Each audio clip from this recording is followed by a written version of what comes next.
মানিকচকের বন্যা পরিস্থিতির সেভাবে উন্নতি না ঘটায় আজও ঘরবাড়ি ছেড়ে প্রত্যেক বাবা মায়ের সাথে ছোটরাও আশ্রয় নিয়েছে ত্রাণ শিবিরে। এমন অবস্থায় যাতে পড়াশোনার ক্ষতি না হয় সেজন্য ওই ত্রাণ শিবিরে আশ্রয় নেওয়া প্রাথমিক বিদ্যালয়ের পড়ুয়াদের শিক্ষাদানে ব্রতী হয়েছেন শিক্ষকরা। মথুরাপুর বিএসএস হাই স্কুলের ত্রাণ শিবিরে প্রায় 15 জন শিক্ষকের উপস্থিতিতে চলল পড়াশোনা। শিক্ষকদের এ ধরনের পাঠদানের কাজে যথেষ্ট খুশি দুর্গত পরিবারের সদস্যরা, কেননা বন্যার কারণে তাদের ঘরবাড়িতে জল ঢুকে থাকায় বাধ্য হয়ে তারা সকলে ত্রাণ শিবিরে আশ্রয় নেন। এদিকে ওই সব দুর্গত পরিবারের পড়ুয়ারা আর স্কুল মুখো হতে পারেনি। এদিকে পুজোর ছুটি পড়ে গেছে সমস্ত স্কুলে, জলবন্দি থাকায় ওই সব পড়ুয়াদের পড়াশোনা আর হয়নি।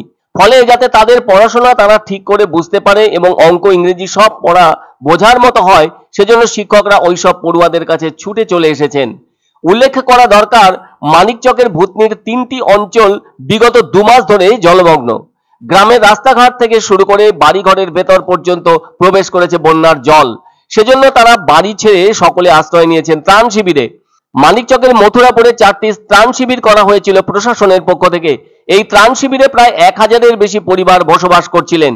বর্তমানে ভূতনির বন্যা পরিস্থিতির যথেষ্ট উন্নতি হয়েছে, ফলে জল নেমেছে অনেক এলাকা থেকে, সেজন্য অনেকে ত্রাণ শিবির থেকে বাড়িও ফিরেছেন। তাই মথুরাপুরের বিএসএস হাই স্কুলের শিবিরে এখনো 200-র বেশি পরিবার রয়েছে, যার মধ্যে আছে স্কুল পড়ুয়ারাও, কেননা দীর্ঘদিন ধরে তাদের এলাকা জলমগ্ন থাকার কারণে বন্ধ হয়ে রয়েছে ছোটদের পড়াশোনা। আর পড়াশোনা না হয় দুশ্চিন্তার মধ্য দিয়ে ভুগছিল ওইসব প্রাথমিক বিদ্যালয়ের পড়ুয়ারা। তাই ব্লক প্রশাসনের কাছে নিজেদের সন্তানদের পড়াশোনা সংক্রান্ত ব্যাপারে আবেদনও জানিয়েছিলেন অভিভাবকরা।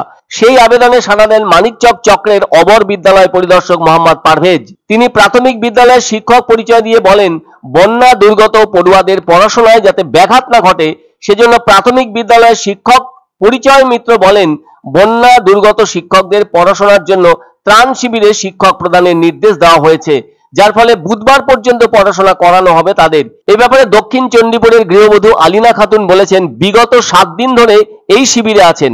প্রশাসনের পক্ষ থেকে সমস্ত ব্যবস্থা ভালোই আছে, আর আমরা শিশুদের পড়াশোনা নিয়ে খুবই চিন্তিত ছিলাম। তবে এখানে প্রতিদিনই পড়াশোনা করানো হচ্ছে। মানিকচকের ভূতনির 3টি গ্রাম পঞ্চায়েত এলাকার 52টি স্কুল জলমগ্ন। ফলে আমরা সকলেই আশা করছি পুজোর পর ভূতনির অবস্থা স্বাভাবিক হয়ে যাবে, না হলে পরিস্থিতি অনুযায়ী পদক্ষেপ করা হবে।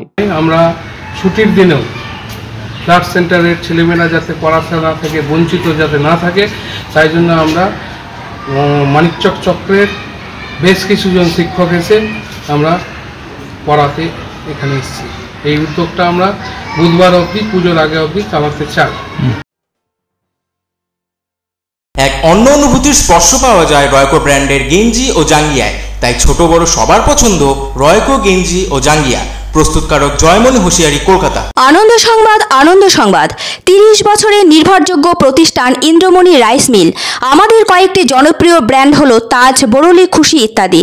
আমাদের factory outlet CG trading company, Dinbazar, axis ব্যাংকের পাশে, জলপাইগুড়ি। এখানে সুলভ মূল্যে গুণগত মানের সব ধরনের চাল পাওয়া যায়। Phone number 9547029475।